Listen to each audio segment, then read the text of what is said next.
ஒல்லி பிச்சான் தனுஷுக்கு உடம்பெல்லாம் மச்சம்னு முணுமுணுக்குது கோடம்பாக்கம். திரையுலகத்துல நடிப்பு, பாடல், இழக்கம், தயாரிப்புன்னு பல வகையிலும் கலக்கிட்டு வர அவர் சொந்த இல்லற வாழ்க்கையிலும் பலரோட வெரைட்டி காட்டிட்டு வராருன்னு உதடு பிதுங்குறாங்க விவரம் அறிஞ்சவங்க. தன்னோட அண்ணன் செல்வராகவனை பிரிஞ்சு வாழ்றாங்க நடிகை சோனியா அகர்வால். சினிமா வாய்ப்பு கிடைக்காம பரிதவித்து வர சோனியா அகர்வாலுக்கு தனியா வீடு எடுத்து கொடுத்து செலவையெல்லாம் கவனிக்கிறதோடு கணிசமா மாசம் ஒரு தொகையை கொடுத்துட்டு வராராம் தனுஷ். ஒரு சில நாட்கள் சோனியா அகர்வாலோடு அந்த வீட்லயே டேரா போட்டுடுறாராம் தனுஷ். விடுவாரா பின்ன? காதல் கொண்டேன் படத்துல திவ்யா பின்னால பித்து பிடிச்சு அலைஞ்சவராச்சே. அடுத்ததா அமலா பால். அவரோட கணவரான இயக்குனர் விஜய் விவாகரத்து பெற்றது தனுஷாலதான்னு ஊரே பேசிட்டு வருது. அது எல்லாருக்கும் தெரிஞ்ச விஷயம் தாங்கிறதால அதை விட்டுருவோம். கமல் மகள் ஸ்ருதி ஹாசனோடு 3 படத்துல நடிக்கும் போது ஏற்பட்ட நெருக்கத்தால இவங்க 2 பேரும் சில மாதங்கள் தனி குடித்தனம் இருந்ததா வந்த செய்தியும் பலர் அறிந்திருப்பாங்க. சரி, இப்போ அதையும் விட்டுடுவோம். அங்கே தொட்டு இங்கே தொட்டு ரஜினியோட இளைய மகளான சௌந்தர்யா அஸ்வின் விவாகரத்துக்கும் தனுஷ் தான் காரணம்ங்கிறாங்க. சௌந்தர்யா அஸ்வின் திருமணம் நடந்து சில காலம் அவங்களோட இல்லற வாழ்க்கை சிறப்பாவே போயிட்டு இருந்ததாம். அடுத்ததா தனுஷ் மீது சௌந்தர்யாவுக்கு ஈர்ப்பு ஏற்பட்டிருக்கு. அடிக்கடி தனுஷ் வீட்டுக்கு சௌந்தர்யா சென்று வந்தது அஸ்வினுக்கு பிடிக்கலையாம். அது நேரடியாவே அஸ்வின் சொல்லியும் சௌந்தர்யா ஒரு பொருட்டாவே நினைக்கல. அடுத்தது ராதிகா மகள் திருமணம் நடந்தப்போ ஸ்ரீநகர்ல இருக்க ஒரு நட்சத்திர ஹோட்டல்ல பார்ட்டி நடந்துச்சு. நடிகர் அருண் விஜய் குடித்துட்டு போலீஸ் வாகனத்துல இடிச்சு பிரச்சனையாச்சு. அதே பார்ட்டி தான்.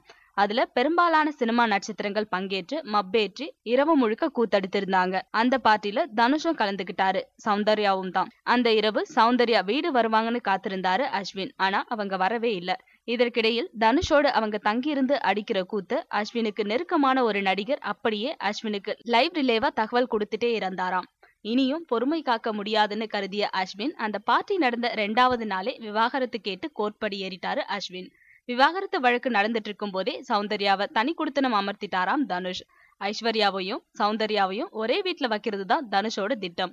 ஆனா ஐஸ்வர்யாவுக்கு சௌந்தர்யாவுடன் தனுஷ் பழகிறது பிடிக்கலையாம். அக்கா ஐஸ்வர்யா கிட்ட தங்கை சௌந்தர்யா தனுஷ் துணை வேண்டும்னு அழுது புலம்ப என்ன செய்யறதுன்னே தெரியாம சேர்ந்திருக்க ஒத்துக்கிட்டாராம். ஆனா ஐஸ்வர்யா ஒரு கண்டிஷன் விதித்தாங்களாம். தனுஷோடு இருக்க ஒத்துக்கிறேன், ஆனா ஒரே வீட்டுல குடுத்தனம் நடத்த முடியாது, வேணும்னா தனி வீடு பிடிச்சு தங்கிக்கோங்க. தனுஷ் என் வீட்டுல 5 நாளும் சௌந்தர்யா வீட்டுல 2 நாளும் தங்கிக்கிட்டோன்னு அவங்க அரை மனசா வேற வழி இல்லாம ஒத்துக்கிட்டு இருக்காங்க ஐஸ்வர்யா. இந்த விஷயம் ரஜினிக்கு தெரிய வர எதுவும் செய்ய முடியாம வேதனைப்பட்டாராம் அவர்.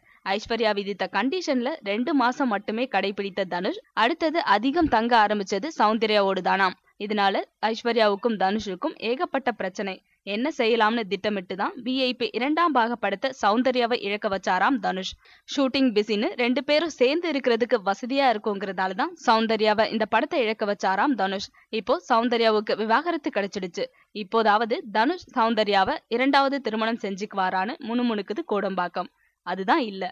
திருமணம் செஞ்சுக்கிட்டா அது சட்ட சிக்கலை ஏற்படுத்துங்கிறதோடு ரஜினியோட இமேஜுக்கும் பாதிப்பா அமையுங்கிறதால திருமணம் செஞ்சுக்காமலே சௌந்தர்யாவை கடைசி வரைக்கும் அரவணைக்க இருக்காராம் தனுஷ். அதே நேரத்துல ஐஸ்வர்யாவை விட்டு கொடுக்காமலும் சௌந்தர்யாவை தவிர்க்காமலும் 2 குடும்பங்களை நடத்த திட்டமிட்டு இருக்காராம் தனுஷ். தனுஷுக்கு உடம்பெல்லாம் மச்சம் தானே, பின்ன 2 மகள்களோடு ரஜினியோட சொத்து முழுவதும் தனுஷுக்கு கிடைக்க இருக்கு. Thanks for watching. Please like and share. Don't forget to subscribe us.